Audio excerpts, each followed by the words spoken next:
j'en souris un petit peu parce que en fait c'est tellement minable, enfin comment j'ai pleuré, tout comment on m'a fait ça. En fait c'est mon premier brisage de cœur. Dans cette génération l'amour il n'existe plus, qu'aujourd'hui il faut plus se fier aux réseaux sociaux, que les réseaux sociaux quelque part ça a tué l'amour. En fait j'ai parlé avec une fille qui avait flashé sur moi quand j'étais à la fête foraine. En fait elle m'a envoyé un message sur Instagram, donc moi premier message que je reçois sur Instagram. Je suis choqué, putain, une meuf qui me trouve beau et tout. J'ai grave kiffé. Quoi. Du coup, on commence à parler, je commence à m'attacher à cette fille. Et tous les matins, cette fille, elle m'envoyait des pavés. Elle m'envoyait des pavés, comme quoi elle m'aimait, comme quoi elle voulait du sérieux avec moi, etc. etc. Un jour, je dis, bah, c'est tout, je vais à la fête foraine de Lille. Donc, c'est une grande fête foraine à côté de chez moi. Et cette fille-là, elle me dit, ouais, bah, vas-y, c'est tout, moi, je vais dormir. Je sais pas, je la vois quoi?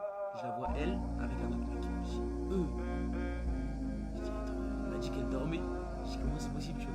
Donc là, je me rends compte que je m'a pris pour un con, tu vois. Quand je rentre chez moi le soir et tout, je dis, ouais, ça va, tu dors? Et elle me dit, non, j'arrive pas à dormir, je suis en train de regarder ma série. La tête d'homme, elle m'envoie une photo d'elle en train de regarder sa série. Mais alors qu'il y a 5 minutes, tu vois, je l'ai vue. Et c'est pas possible parce que moi, quand je suis parti, elle était encore là-bas. Donc c'est pas possible. Donc je décide de lui reparler.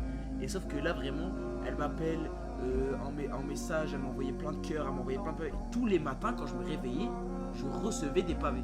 Tous les matins, je recevais des pavés, elle m'envoyait des messages, mais j'étais choqué. Hein, je vois que ça dans les films et dans les séries. Hein. Je décide d'aller la voir.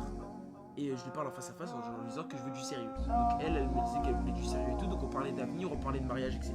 Et du coup, moi je rentre chez moi, bah, refait. J'ai trouvé la femme de ma vie finalement. Donc j'étais complètement refait. Un jour, une pote à moi, elle m'invite à un anniversaire. Et justement, son meilleur pote, il vient me voir, il me dit, ouais, est-ce que tu connais nanana? Donc la meuf avec qui je parle. Il me dit, ouais, je connais nanana.